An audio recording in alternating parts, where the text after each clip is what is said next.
Radhe Radhe everyone, आप सभी को करवा चौथ व्रत की बहुत बहुत बधाइयाँ। फ्रेंड्स, करवा चौथ व्रत में जब पूजा करते हैं तो करवे फेरे जाते हैं।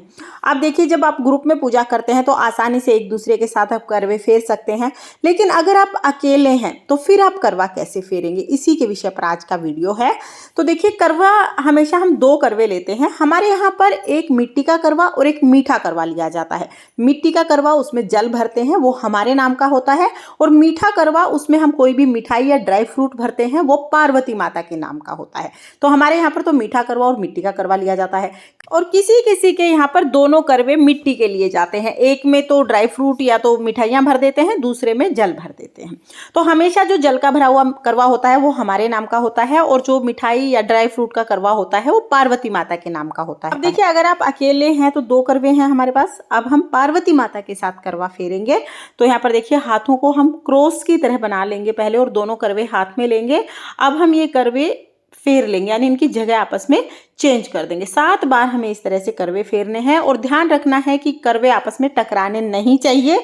और करवे फेरते समय हमें बोलना है, पार्वती माता सुहाग दे, पार्वती माता सुहाग दे, पार्वती माता सुहाग दे, पार्वती माता सुहाग दे। इस तरह से 7 बार हमें बोलना है। इस तरह से हम करवे फेरेंगे। करवे फेरने के बाद जो करवे की जगह है वो चेंज हो जाएगी। आपके करवे की जगह पार्वती माता का करवा आ जाएगा, और पार्वती माता के करवे की जगह आपका करवा आ जाएगा। तो इस तरह से हम करवे फेरते हैं। ये जो पार्वती माता के नाम का करवा है ये हम सासू जी को दे देंगे, और जो मिट्टी का करवा है जिसमें जल भरा है उससे हम अर्घ दे देंगे। तो इस तरह से हम 2 करवे हैं, तो आप इस तरह से करवे फेर सकते हैं बहुत आसानी से। लेकिन अगर आपके यहाँ पर सिर्फ एक करवा रखा जाता है तो फिर आप करवा कैसे फेरेंगे? देखिए, अगर एक करवा है तो करवे को हम सीधे हाथ में लेंगे, और करवा चौथ माता की जो फोटो है उसकी तरफ इस तरह से करते हुए हम करवा फेर लेंगे। तो देखिए, फोटो के पास ले जाना, फिर वापस उसी जगह पर ले आ जाना है।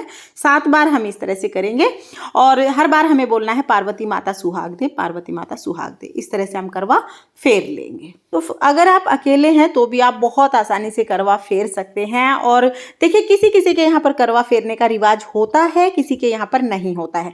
तो अगर आपके यहाँ पर करवा फेरने का रिवाज है तो आप इस तरह से बहुत सरल तरीके से करवा फेर सकते हैं। और जो पानी वाला करवा है ना, इसी से हमें अर्घ देना है चंद्रमा देवता को, और जो मीठा करवा है वो सासू जी को देना है। आपको सारे डाउट्स क्लियर हो गए होंगे, लेकिन फिर भी अगर कोई डाउट है तो आप कमेंट करके पूछ सकते हैं। मैं रिप्लाई करने की पूरी कोशिश करूंगी। ये करवा चौथ व्रत आप सभी के लिए मंगलमय हो, इसी कामना के साथ फिर मिलेंगे किसी और वीडियो में। तब तक के लिए जय करवा चौथ माता। राधे राधे।